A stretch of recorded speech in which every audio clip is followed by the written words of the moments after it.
I'm going to begin with a poem that's called Everyone Gets Lighter. Life is lots of presents, and every single day you get a big bunch of gifts under a sparkling pine tree hung with countless balls of colored lights, piles of presents wrapped in fancy paper. The red one with the green ribbon, and the green one with the red ribbon, and the blue one with silver, and the white one with gold. It's not what happens, it's how you handle it. You are in a water bubble human body on a private jet in seemingly a God world, a glass of champagne, a certain luminosity and clarity, skin of air, a flat sea of white clouds below, a vast dome of blue sky above, and your mind is an iron nail in between. It's not what happens, it's how you handle it. Dead cat bounce, catch a falling knife. After endlessly fighting in your sleep and knocking yourself out, you realize everything is empty and appears as miraculous display. All are in nature, the play of emptiness and clarity. Everyone gets lighter, everyone gets lighter, everyone gets lighter. Everyone is light.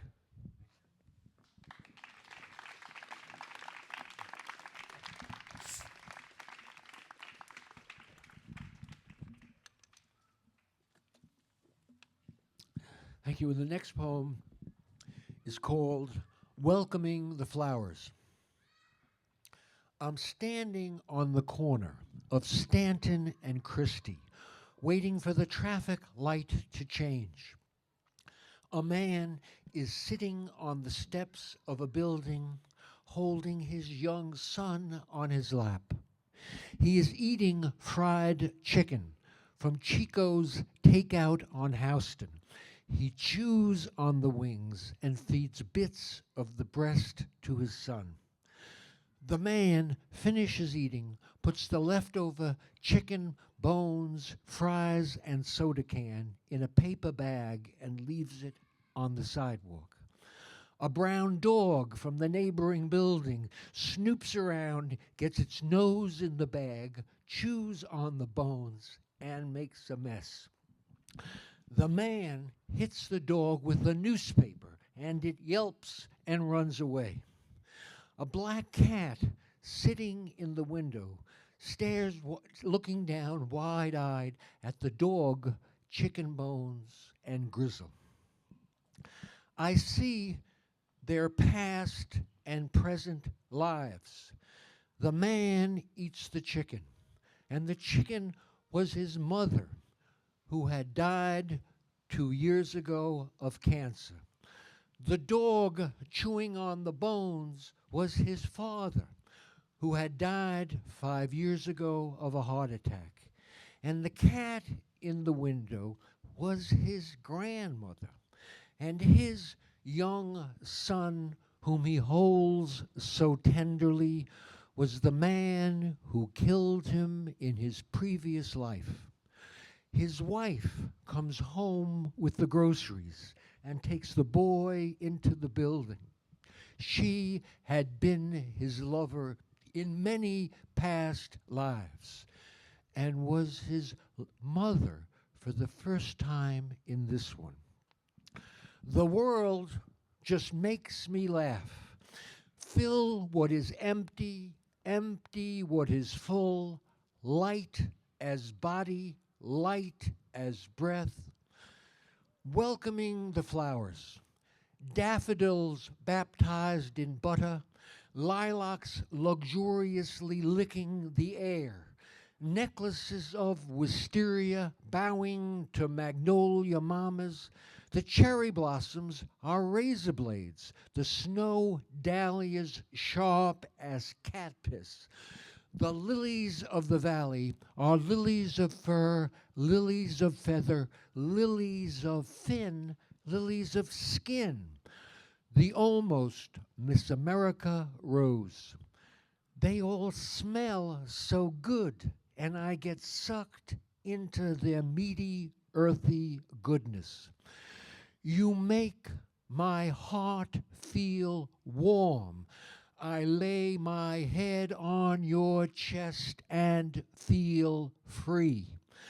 Filling what is empty, emptying what is full, filling what is empty, emptying what is full, filling what is empty, emptying what is full.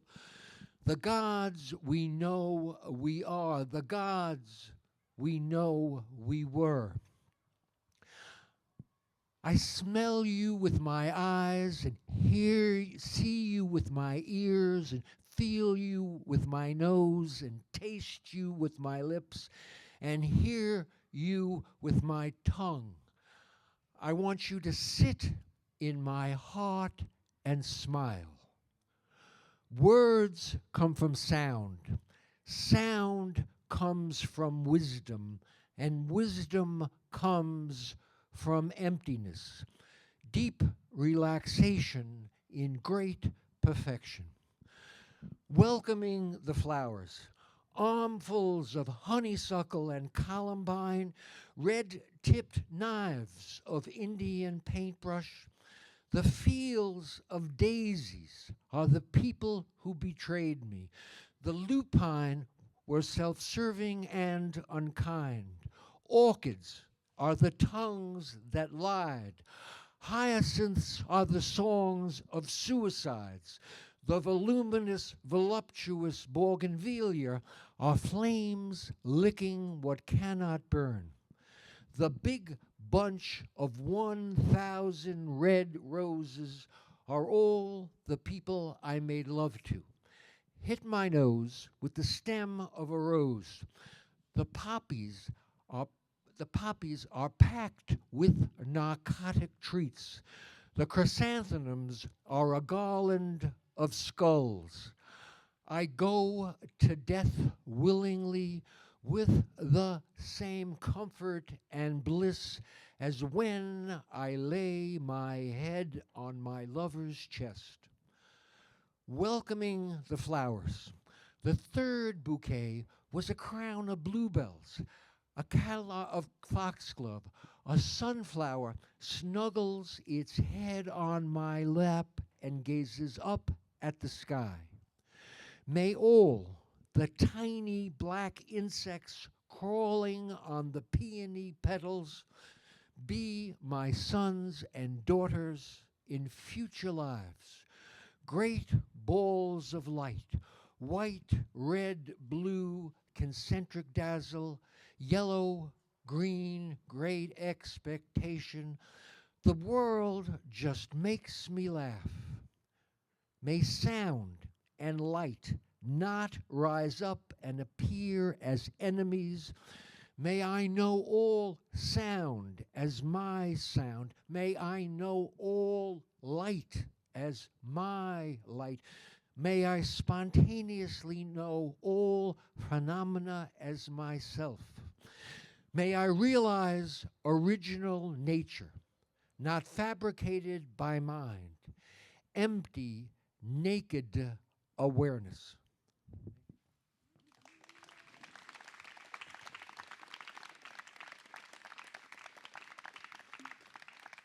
Dankeschön. And this next piece is a couple of excerpts from a long memoir piece that's called The Death of William Burroughs. William died on August 2nd, 1997, Saturday at 6:30 in the afternoon from complications from a massive heart attack he'd had the day before. He was 83 years old. I was with William Burroughs when he died, and it was one of the best times I ever had with him. Doing Tibetan Nyingma Buddhist meditation practice, I absorbed his consciousness into my heart. It seemed like a bright white light, blinding but muted. I was the vehicle, his consciousness passing through me. A gentle shooting star came in my heart and up the central channel and out the top of my head to a pure field of great clarity and bliss. It was very powerful. William Burroughs resting in great equanimity and the vast empty expanse of primordial wisdom mind. I was staying in William's house, doing my meditation practices for him, trying to maintain the good conditions and dissolve any obstacles that might be arising for him at that very moment in the bardo. I had confidence that William had a high degree of realization, but he was not totally, not completely an enlightened being. Lazy, alcoholic, junkie William. I did not allow doubt to arise in my mind, even for an instant, because it would have allowed doubt to arise in William's mind. Now I had to do it for him. This piece goes on, and there's another piece that's called, part of it that's called What Went In to William Burroughs' Coffin with His Dead Body. On Tuesday morning, August 6th, 1997, James Grauerholz and Iris Silverberg came to William's house to pick out the clothes for the funeral director to put on William's dead body. The clothes were in a closet in my room, and we picked out the things that would go into William's coffin and grave, accompanying him on his journey in the underworld. His favorite gun, a .38 snub-nose special, fully loaded with 5 shots. William called it the Snubby. The gun was my idea. William always said, you can never be too well armed in any situation. Of his more than 80 world-class guns, he often wore it on his belt during the day and slept with it fully loaded on his right side under the bedsheet every night for 15 years. His favorite cane, a sword cane made of hickory with a light rosewood finish. Black fedora. He always wore a hat when he went out, and we wanted his consciousness to feel at ease dead. Sport jacket, black with a dark green tint. We rummaged through his closet, and it was the best of his shabby clothes and smelling sweet of him. Blue jeans, the least worn ones, were the only ones clean. Red bandana, he sometimes kept one in a back pocket. Jockey underwear and socks. Black shoes, the ones he wore when he performed. I thought the old brown ones that he wore every day because they were more comfortable. But James Grauerholz insisted. There's an old CIA slang that says getting a new assignment is getting new shoes. Moroccan vest, green velvet with a gold brocade trim given him by Brian Geisen 25 years before. In his lapel buttonhole, the rosette of the French government's Commandeur des Arts et Lettres, and the rosette of the American Academy of Arts and Letters, honors which William very much appreciated. A gold coin in his pants pocket, a gold 19th century Indian head $5 piece, symbolizing all wealth. He would have enough money to buy his way in the underworld. His eyeglasses in his outside jacket pocket. A ballpoint pen, the kind he always used. He was a writer and sometimes wrote longhand. A joint of really good grass. Junk. Just before the funeral, Grant Hart slipped a small white paper packet into William's pocket. "Nobody's gonna bust him," said Grant. William, bejeweled with all his adornments, was traveling in the underworld. I kissed him. An early LP album of us together, 1974, was called "Biting Off the Tongue of a Corpse." I kissed him on the lips, but I didn't do it, and I should have.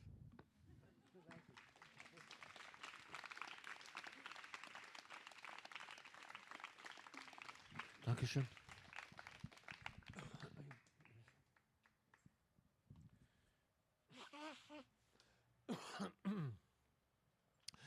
And the next poem is called "It Doesn't Get Better." It doesn't get better. It doesn't get better. It doesn't get any better than this. It doesn't get any more fabulous. And as bad as it is, it does not get any better. Stuck in a traffic jam and the scenery is beautiful, irritating gusts of boredom, and on the radio is playing, "If you don't like my oceans, don't swim in my seas. You can't hurt me, 'cause storms can't hurt the sky." Sugar skulls and long necklaces of rotting human skulls, of lawyers, police officers, and judges. The triumph over abuse and injustice. Fat chance, ring the alarm. I could not save you. You are addicted to anger and complaining. When you got hepatitis, everything looks yellow. My anger ate the goose that lays the golden eggs, thick bacon and a little something sweet. And the most surprising change is being the god of your enemies. The eagles fly below us. The illusion that makes life bearable, the illusion that makes life bearable, the illusion that makes life bearable. When you lose the illusion that makes life bearable, when you lose the illusion that makes life bearable, when you've lost whatever it is you believed or invented, were imprinted or scarred by, unthinkable loss, delusion inside delusion inside delusion. Everything is delusion, including wisdom. And then there's the illusions that make life bearable, the illusions that make life bearable, the illusions that make life bearable. I'm here to do whatever is your pleasure. Empty words, gone without a trace. All I had to do was get through it. All I had to do was get through it. All I had to do was get through it. You can't win, you can't break even, and you can't even quit the game. And happily, very soon, I will remember nothing. The sand is snow, a hurricane in a drop of cum. You will find your true love in the end. You will find your true love in the end. When you die, you will find your true love in your mind. When you die, you will find your true mind. In the darkest night is the brightest light, clear, unlocatable wisdom awareness.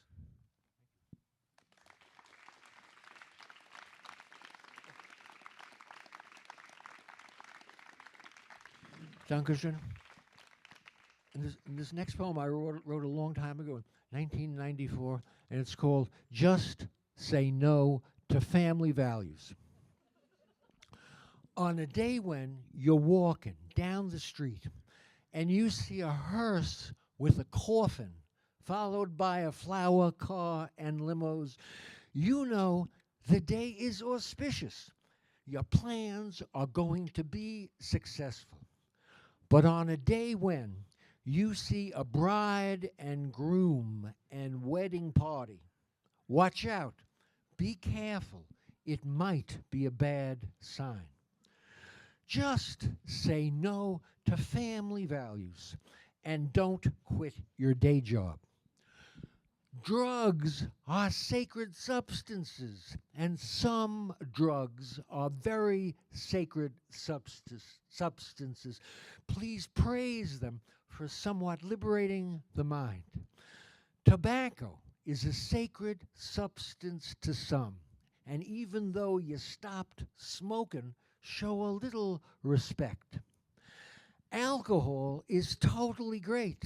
Let us celebrate the glorious qualities of booze. And I had a good time being with you. Just do it.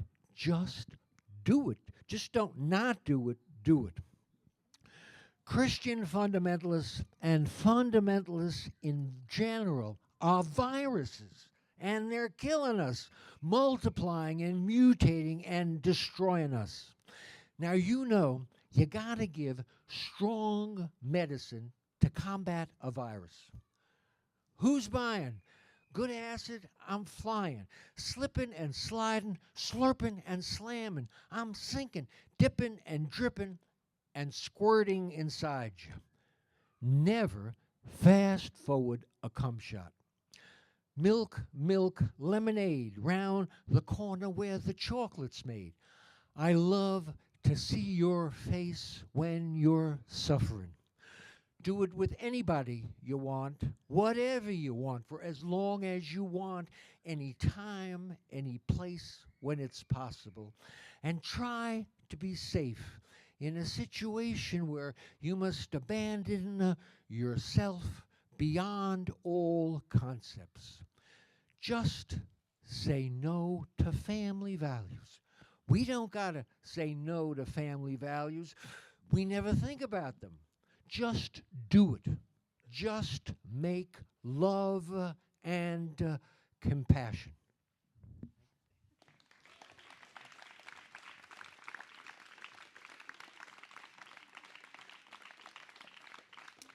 Dankeschön. And this next poem is called There Was a Bad Tree. There was a bad tree that people hated. The leaves gave off a foul smell, and the flowers had a bitter stink. If you got too close, you vomited. The fruit was poison. One bite, and you were dead. Everyone really disliked it. The bad tree stunk. They talked endlessly about it and decided to cut it down. Get rid of it. They chopped with axes and barely made a dent. Wearing breathing masks, they whacked at it and nibbled and chipped. Oily powder from the shiny dark green leaves got on their skin, blistered, and was really itchy, and they scratched bloody red. They put on protective gear with oxygen and went at it with electric buzzsaws and heavy equipment. working 24-hour shifts. Finally, they cut it down. Everybody was very happy and celebrated the great victory. A noble deed, well done. And they went to bed exhausted. The next morning, the bad tree had grown back, had sprung up new and bigger and more beautiful and ugly. It was very discouraging. They talked a lot about it and cut it down again and poured gasoline on the roots and burned all the leaves and branches in a big fire. After the smoldering embers got cold, the tree grew back, bigger, more bad, and really gorgeous. Other people had been watching from their houses, waiting their turn. They thought themselves smarter with higher intellectual capabilities. They knew how to get rid of the tree. It was a growing plant, a wood tree that grew in the earth. They incinerated it, burned the roots with chemicals, vaporizing acids, and robotic lasers, detonated on the ground, bombed from the air, hit with smart missiles, and bombarded with radiation. They made a firestorm and covered the ground with concrete and steel. The tree grew back. They had made for themselves a hell world. But the tree grew back more fresh, more elegant, even gracious, and really ugly. The wood was harder, darker, thick, hot muscle, and the leaves, full and lush, moved like underwater plants luxuriously in the breeze. It was extremely discouraging, extremely depressing, a catastrophe. They had made for themselves a hell world. They talked endlessly about it and came to a big decision. The mayor resigned in disgrace, and those who had worked so hard left, humiliated, departed, moved to the other side of town, stayed away. Then, out of the blue, appeared these beautiful people. They were simple and humble and a little like peacocks and seemingly well-intentioned with a great sense of humor. Radiantly relaxed, oozing loving kindness and compassion, they walked right up and started eating the leaves. They ate the leaves and enjoyed them, became happy, and laughed and chomped on more leaves. You could tell they really liked the taste. They pressed their cheeks to the flowers, black velvet coated with transmission oil. They licked the sweet juices that seeped from the petals. The pollen was coal dust and petroleum gas. Burying their noses, they sucked in deep breaths, eating the smell. Great bliss. They discovered the flower, they discovered the fruit hanging beneath the leaves. Overripe mangoes with sticky eggplant skin hung like testicles, and inside the fruit was rotting meat like liver. The special people got their faces into the stinking slime and really got into it, inhaling with their lips and teeth and tongues. They licked and drank the thick red juice. The seeds, like cabochon rubies, seemed particularly potent and were chewed with great delight. The fruit contained the 5 wisdoms. The men and women became luminous. Their skin was golden, and their bodies, almost transparent, were clothed in shimmering rainbow lights. They became sleepy, yawned, and curled up under the tree and took a nap. While they slept, music filled the air. Lounging against the gnarled tree trunk and protruding roots, their huge bodies, colored red, yellow, green, blue, white, rested in great equanimity and radiated huge compassion. Inside the tree was the secret home of many demigods, hungry ghosts, and earth spirits who were very pleased with all the positive attention being paid them.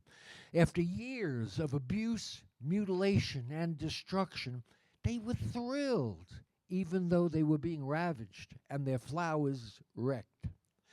At the root endings, there were jewels, diamonds and emeralds and rubies, which were stars in the sky of the world below. The beautiful men and women woke up and nibbled on the leaves again. They ate the leaves like deer, looking up at the sky, past the leaves and fruit conduced their clarity and bliss and the vast empty nature of mind.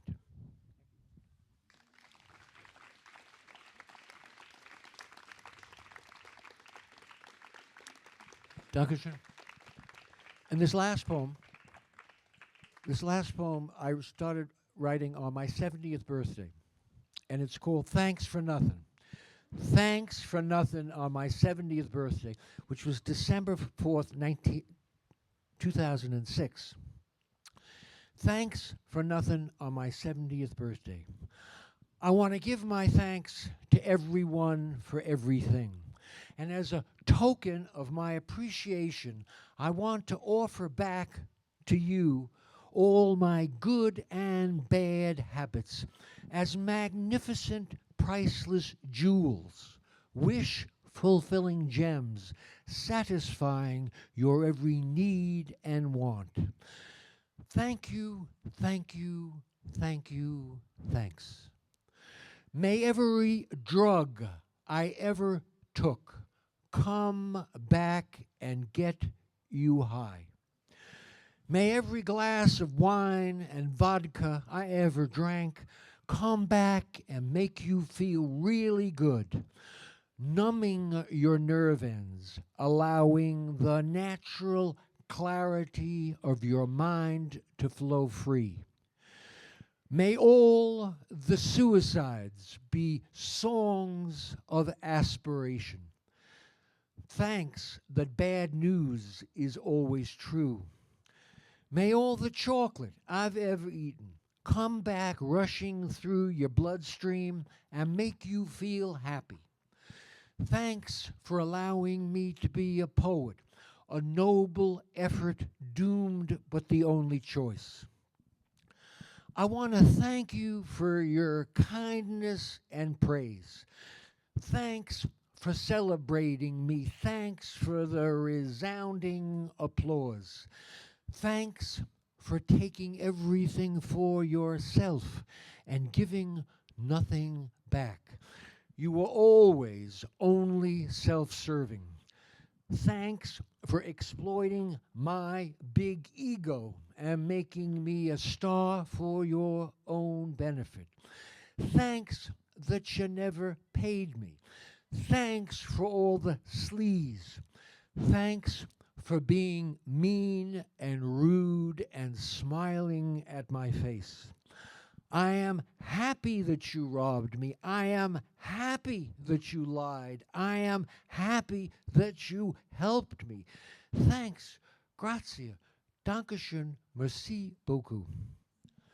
May you smoke a joint with William and spend some intimate time with his mind, more profound than any book he wrote.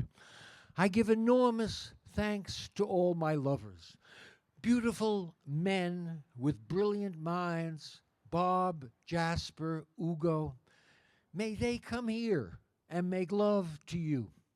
And may my many other lovers of totally great sex, countless lovers of boundless, fabulous sex, countless lovers of boundless, fabulous sex, countless lovers of boundless, fabulous sex in the golden age of promiscuity, may they all come here and make love to you if you want. May they hold you in their arms, ballin' to your heart's delight, ballin' to your heart's delight, ballin' to your heart's delight. May all the people who are dead, Alan, Brian, Cookie, Jack, and I do not miss any of you. I don't miss any of them. No nostalgia. It was wonderful that we loved each other, but I do not want any of them back. Now, if any of you are attracted to any of them, may they come back from the dead and do whatever is your pleasure.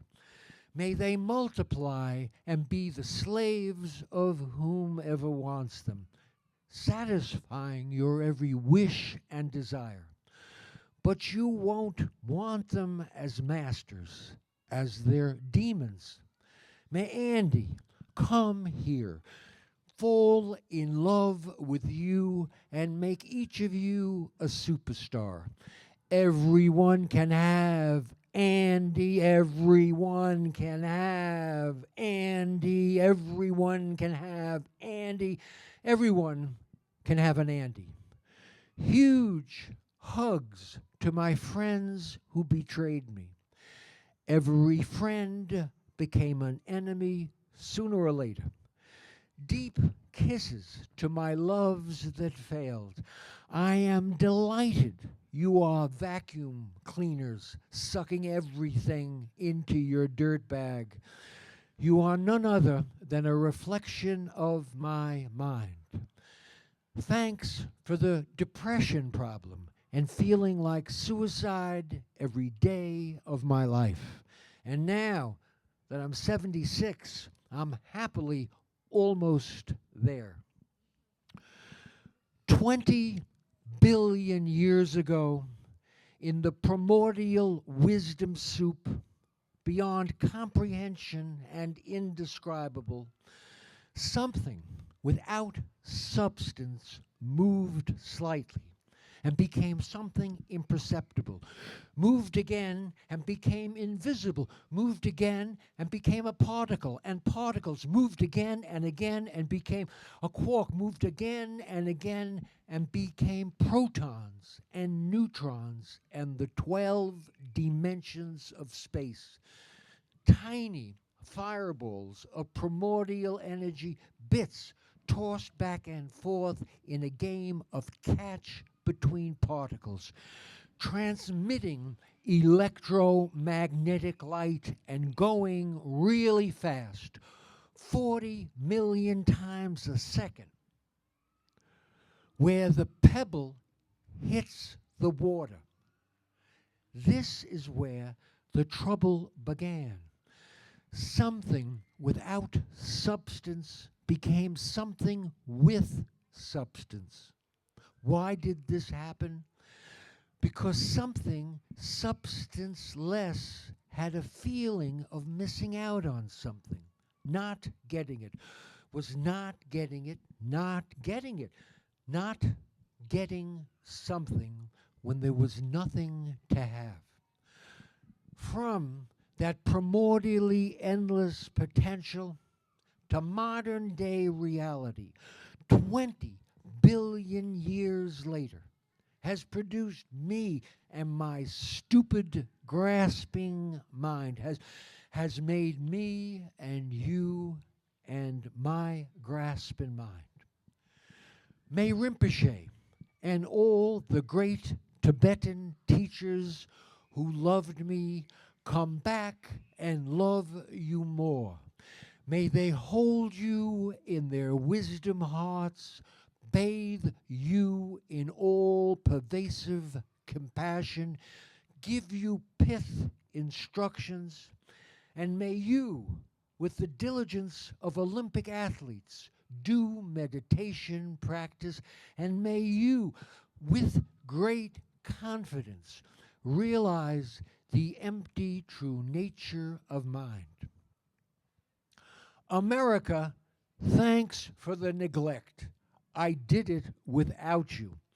Let us celebrate poetic justice. You and I never were, never tried to do anything, and never succeeded. Thanks for introducing me to the face of the naked mind. Thanks for nothing.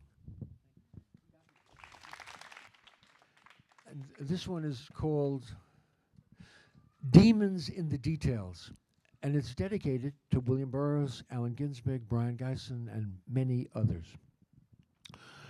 Once upon a time, these friends loved each other very much, and they made a vow to stay together until they all attained enlightenment. And lifetime after lifetime, and endless rebirths and doing practice, they all realized the absolute empty true nature of mind. And they were so happy, they started dancing and danced and danced and danced.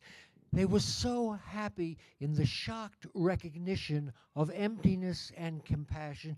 They danced and danced and danced and danced and danced all away their flesh and skin until there was nothing left but their bones. Dancing skeletons. Smooth skulls and speeding fingers, wide-eyed holes and smiling teeth, sliding femurs and cracking shins, spinning and sparkling spinal cords, shouting ribs and singing jaws, squirming pelvises, shivering bones and shaking bones. I want to jump into your heart. I'm going to come in your heart from here. When it gets too hot for comfort, it ain't no sin to take off your skin and dance around in your bones. It ain't no sin to take off your skin and dance around in your bones. You generated enough compassion to fill the world, but now, resting in great equanimity, you have accomplished the great clarity and great bliss and vast, empty expanse of primordial wisdom mind. But our friends were not totally, not completely enlightened beings. And sometimes 100,000 years in one of the fabulous God worlds or highest heavens is 1 year or a couple of years here in ours. So much for that. Now, at this very moment, each of their consciousnesses are terrorized. The bells of hell, the bells of hell, the bells of hell. They have cut off your head and are shitting down your throat. The very worst is happening now. Life goes on.